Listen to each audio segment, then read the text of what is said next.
दुर्गा सप्तशतीचे 108 पारायण कसे करावे? सोपी पद्धत. पूर्ण ग्रंथ वाचायची गरज नाही.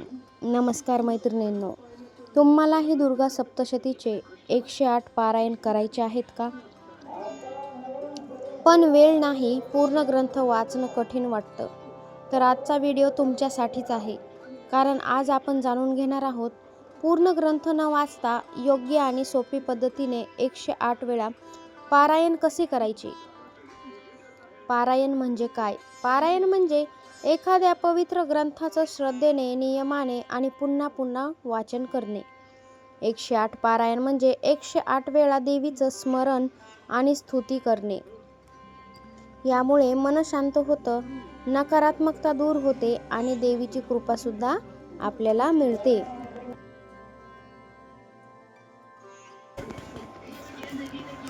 एकशे 8 या संख्येचं महत्त्व आपण जाणून घेणार आहोत. 108 ही संख्या खूपच पवित्र मानली जाते. जपमाळेमध्ये सुद्धा 108 मणी असतात. ध्यान आणि साधनेत याचा उपयोग होतो. म्हणजे 108 पारायण पूर्ण ऊर्जा जागृत करणे आहे. पूर्ण ग्रंथ का वाचणं कठीण वाटतं? अनेकांना खूप काही समस्या येतात, अडचणी येतात. कोणाकडे वेळ कमी असतो, संस्कृत वाचायला अवघड असतं, सातत्य नसतं, मन एकाग्र नसतं. त्यामुळे लोक सुरू तर करतात पण परिपूर्ण करू शकत नाहीत. सोपी आणि योग्य पद्धत कोणती आहे ती आपण जाणून घेणार आहोत. आता सोपी पद्धत. रोज तुम्ही कोणता भाग वाचावा? ऐका. कवच, अर्गला स्तोत्र, कीलक स्तोत्र, देवी सूक्त, सप्तश्लोकी दुर्गा हेच एक पारायण मानलं जाऊ शकतं. अशा प्रकारे 108 दिवस 108 पारायण संपूर्ण होतं. वेळ आणि नियम. सकाळी लवकर किंवा संध्याकाळी तुम्ही पारायण करू शकता. स्वच्छता ठेवा आणि शांत जागा निवडा पारायणासाठी. सातत्य सर्वात महत्त्वाचं आहे. काय टाळावं? तर पारायण मध्ये सोडू नये. घाईघाईमध्ये वाचन अजिबात करू नये. नकारात्मक विचार मनामध्ये असतील तर पारायण करू नये. तुम्ही पारायण करायचे टाळावे. अनुभव आणि फायदे. अनेक भक्त सांगतात की अडचणी कमी झाल्या आणि मन सुद्धा शांत झालं, भीती कमी झाली. हीच तर खरी देवीची कृपा आहे. सर्वात मोठं रहस्य जर तुम्हाला सांगायचं झालं, पूर्ण ग्रंथ नाही पण तुमचा भाव महत्त्वाचा आहे.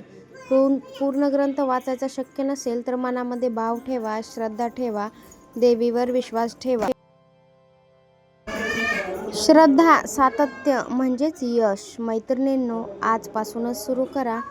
सर्वात सोपी पद्धत वापरा. 108 पारायण पूर्ण करा. जय माता दी. दुर्गा सप्तशती 108 पारायण क्रम, नियम आणि गुपित पद्धत. पूर्ण ग्रंथ वाचणे आवश्यक नाही बरं का मैत्रिणींनो. तुम्ही दुर्गा सप्तशतीचे 108 पारायण सुरू करायचा विचार करत आहात का? पण एकच प्रश्न सतावत आहे, पूर्ण ग्रंथ वाचायचा का? आज मी तुम्हाला एक अशी पद्धत सांगणार आहे जी खूपच सोपी आहे, शास्त्रानुसार योग्य आहे आणि सर्वात महत्त्वाचं म्हणजे पूर्ण करता येण्यासारखी आहे. जी सोपी आहे, शास्त्रानुसार योग्य आहे आणि सर्वात महत्त्वाचं म्हणजे पूर्ण करता येण्यासारखी आहे. 108 पारायण का करायचे? तर 108 पारायण म्हणजे फक्त वाचन नाही, ती एक खरी साधना आहे. मन शुद्ध होतं, नकारात्मक शक्तीसुद्धा कमी होतात, आत्मविश्वास वाढतो. देवी म्हणजे शक्ती आणि पारायण म्हणजे त्या शक्तीला जागृत करणं. पूर्ण ग्रंथ म्हणजे संक्षिप्त पारायण. पूर्ण ग्रंथ वाचणं उत्तम आहे पण सर्वांना ते शक्य नसतं. म्हणूनच संक्षिप्त पद्धत वापरली जाते, जसे की कमी वेळ आणि जास्त सातत्य आणि याचा चांगला परिणाम. संकल्प कसा करावा? पारायण सुरू करण्याआधी संकल्प खूप महत्त्वाचा असतो. त्यामुळे पारायण सुरू करण्याआधी संकल्प मनामध्ये ठेवावा. सर्वात सोपा संकल्प, देवीचं तुम्ही स्मरण करा. तुमचा उद्देश सांगा, तुमची इच्छा सांगा, ते पण मनातले मनात. 108 दिवस पूर्ण करण्याचा निर्धार करा. हेच तुमचं कमिटमेंट आहे. वेगळी सोपी पद्धत जर सांगायची झाली तर यावेळी थोडी वेगळी सोपी पद्धत तुम्हाला सांगते.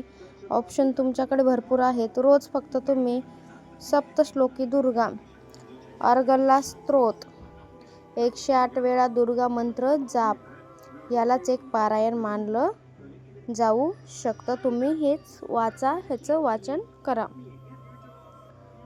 अशा प्रकारे 108 दिवसात 108 पारायण पूर्ण होतं. मध्ये खंड पडला तर काय करावं? कोणाकोणाला प्रश्न पडला असेल तर हा खूपच कॉमन प्रश्न आहे. एक दिवस मिस झालं तर काय करावं? तर तुम्ही अजिबात काळजी करू नका, घाबरून जाऊ नका की आज माझं पारायण राहिलं आहे.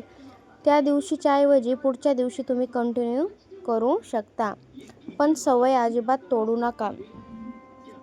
महिलांसाठी काही खास नियम आहेत. महिलांनी काही गोष्टी लक्षामध्ये ठेवाव्यात.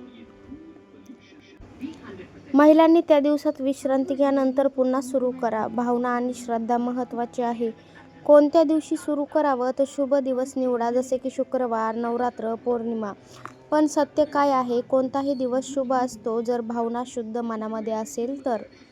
सर्वात मोठी चूक काय आहे? तर लोक काय करतात? सुरुवात मोठी करतात, पण सातत्य अजिबात ठेवत नाही. छोटी सुरुवात करा, पण पूर्ण करा. मैत्रिणींनो, 108 पारायण म्हणजे मोठी गोष्ट नाही, ती सातत्याची परीक्षा आहे. सोपी पद्धत वापरा आणि मनापासून करा आणि पूर्णच करा. जय माता दी. दुर्गा सप्तशती 108 पारायण संकल्प आणि फायदे कोणते? वेगळी सोपी पद्धत पण ऐका. मैत्रिणींनो, तुम्हाला दुर्गा सप्तशतीचे 108 पारायण तर करायचे आहे, पण वेळ खूप कमी आहे. पूर्ण ग्रंथ वाचणं कठीण वाटतं तर हा व्हिडिओ शेवटपर्यंत पहा, कारण आज जाणून घेणार आहोत कमी वेळात पूर्ण होणारी सोपी पद्धत, योग्य नियम आणि संकल्प, आणि सर्वात महत्त्वाचं म्हणजे याचे फायदे काय आहेत. पारायणाचं खऱ्या अर्थाने महत्त्व आपण जाणून घेऊ. पारायण म्हणजे फक्त वाचन नाही, साधन आहे. ती एक ऊर्जा जागृत करणारी साधना आहे. देवी शक्ती, पारायण म्हणजे त्या शक्तीशी जोडणं. यामुळे मन शुद्ध होतं, नकारात्मकता कमी होते, आत्मविश्वास वाढतो. पारायण का करायचे? तर 108 हा अंक विशेष आहे. जपमाळेतील 108 मणी, ध्यानामध्ये 108चं महत्त्व आणि 108 पारायण पूर्ण साधनेचा एक चक्रच आहे. कमी वेळात पूर्ण होणारी सोपी पद्धत. रोज फक्त तुम्ही हे करा. देवीचं ध्यान, कवच, अर्गला स्तोत्र, कीलक स्तोत्र, सप्तश्लोकी दुर्गा, बस. यालाच एक पारायण मानलं जाऊ शकतं. अशा प्रकारे 108 दिवस 108 पारायण पूर्ण होतात. व्हिडिओमधली थोडी पण माहिती महत्त्वाची वाटली असेल तर व्हिडिओला लाईक करा, चॅनलला सबस्क्राईब करा. महत्त्वाचं म्हणजे कमेंटमध्ये मी करणार आहे 108 वेळा पारायण नक्की लिहा. धन्यवाद.